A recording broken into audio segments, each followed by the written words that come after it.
Égypte-Côte d'Ivoire, c'est l'un des deux quarts de finale de ce samedi 10 janvier 2026. La CAN 2025, ça rentre là dans le vif du sujet, les amis. Et on va en discuter de cet avant-match, bien évidemment, avec Tim, avec Abdou, avec Sora. Comment ça va, les gars?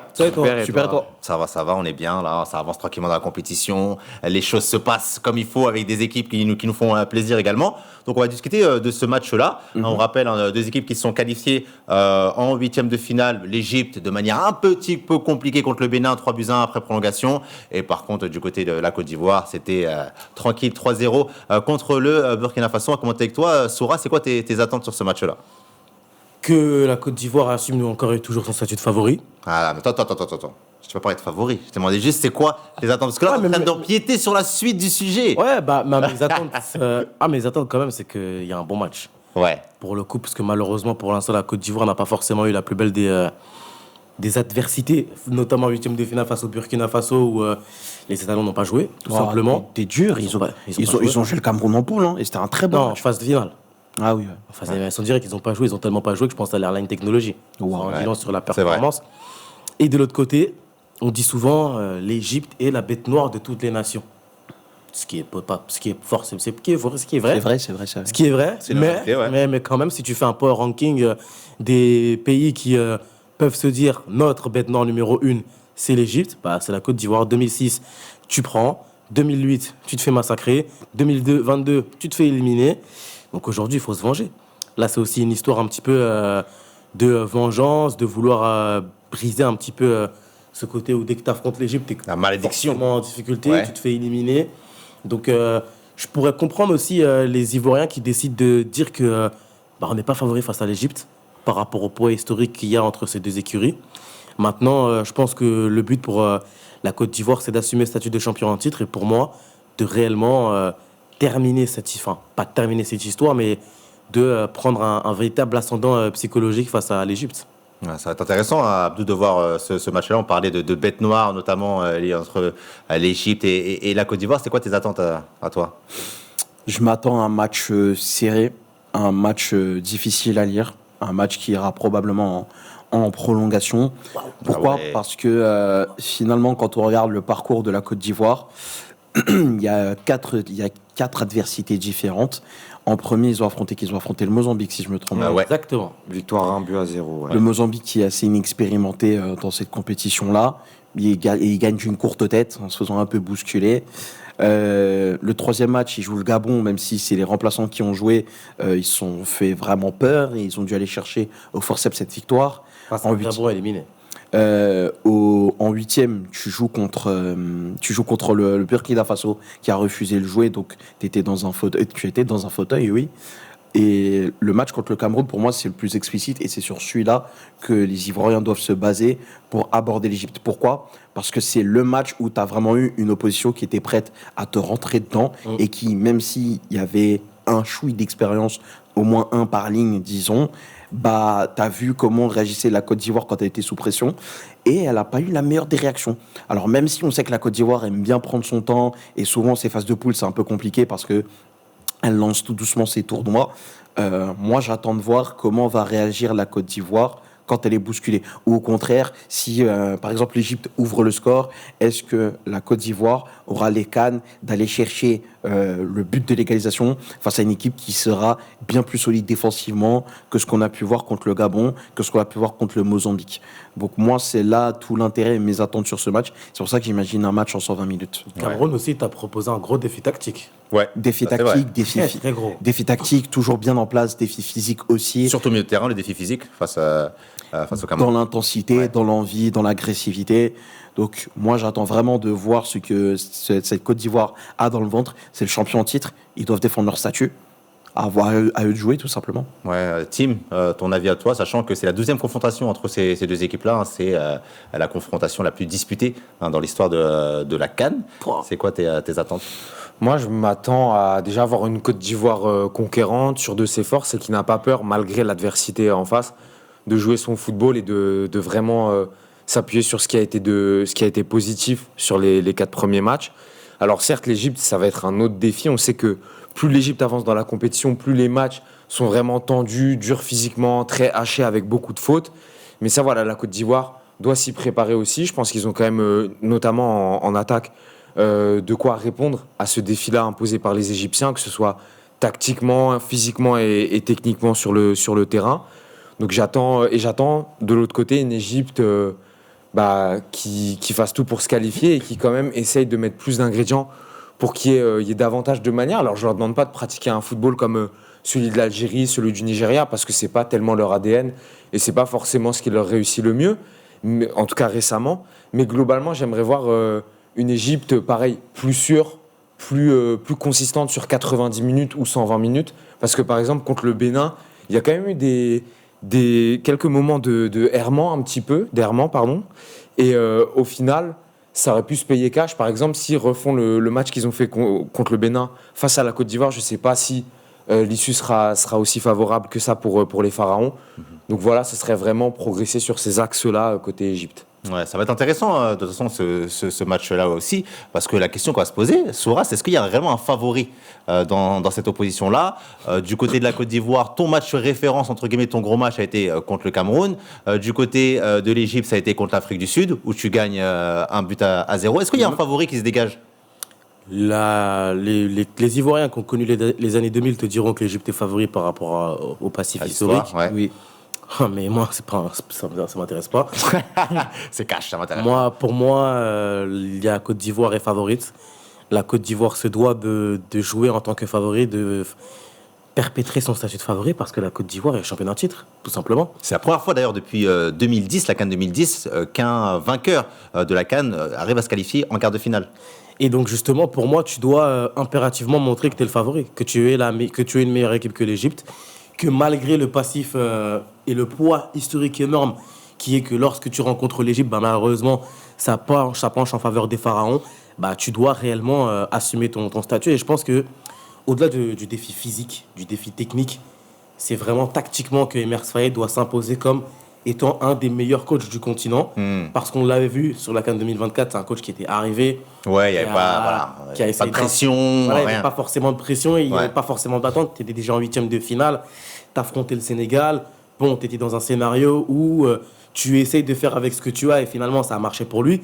Sauf que là, c'est son groupe, c'est lui qui l'a bâti, c'est son système, c'est ses joueurs qu'il a choisi. Pas tous, mais il a choisi une grande partie des joueurs.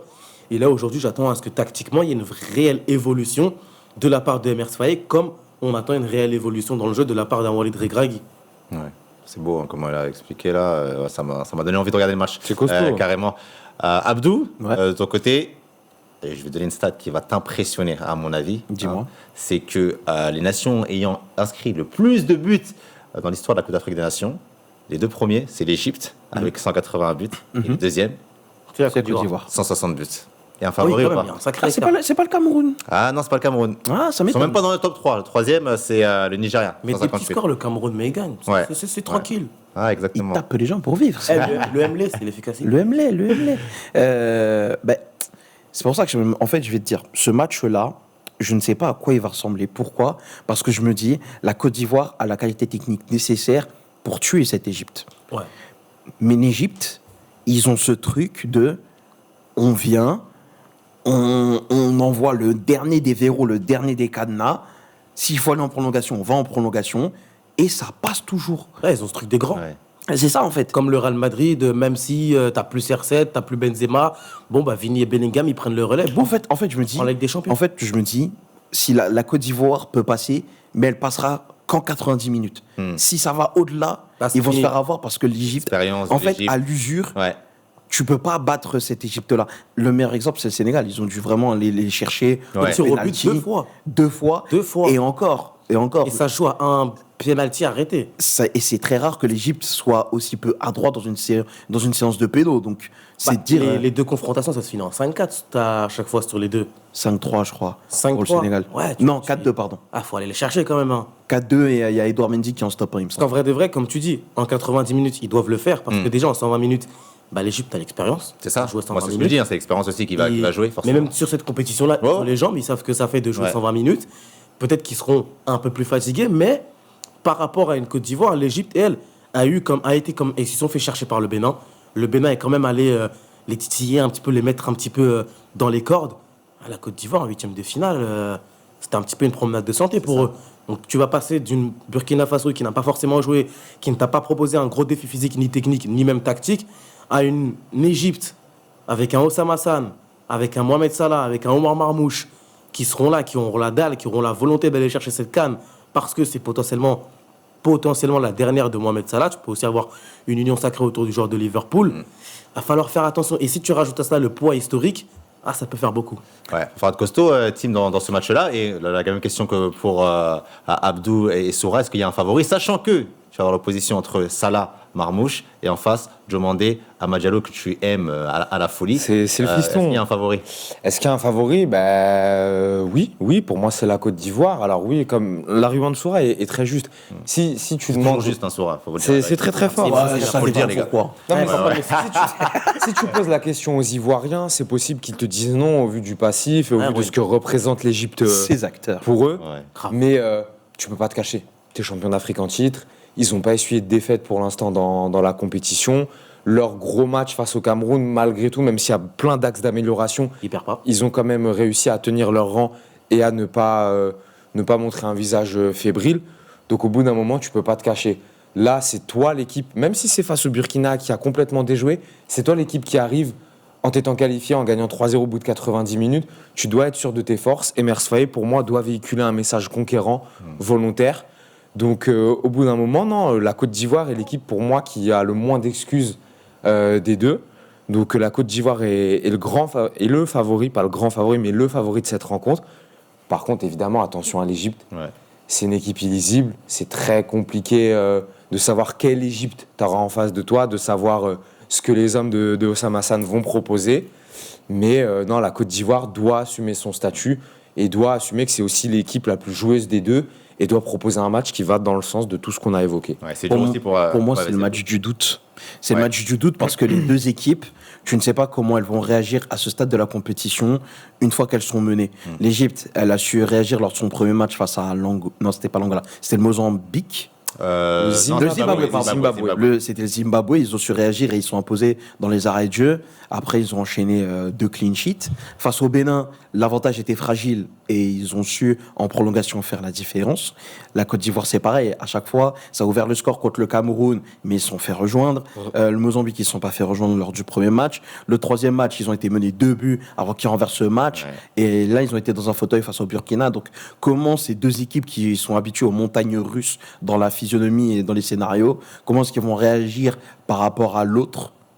C'est le match du Et- doute. Est-ce qu'on n'aura pas un match aussi fermé que RD Congo-Algérie? C'est possible. C'est pas impossible. C'est Honnêtement, possible. je pense C'est qu'on pas- aura c'est le pas même- écarté. Je pense qu'on aura le même match que Égypte-Bénin, Ouais. avec la Côte d'Ivoire dans le rôle du Bénin. Oula. Ce qui est difficile, c'est qu'avec l'Égypte aussi, il y a pas mal de joueurs qu'on ne connaît pas réellement, on va pas se mentir, parce qu'ils jouent même pas en Europe. Donc Égypte, ouais, exactement, pour la plupart en Égypte, en Arabie Saoudite également pour d'autres. Donc c'est intéressant de voir. On finit, on va commencer avec toi, Abdou, pour ton facteur X et ton prono. Parce que nous, on va se mouiller sur Foot Central, comme toujours.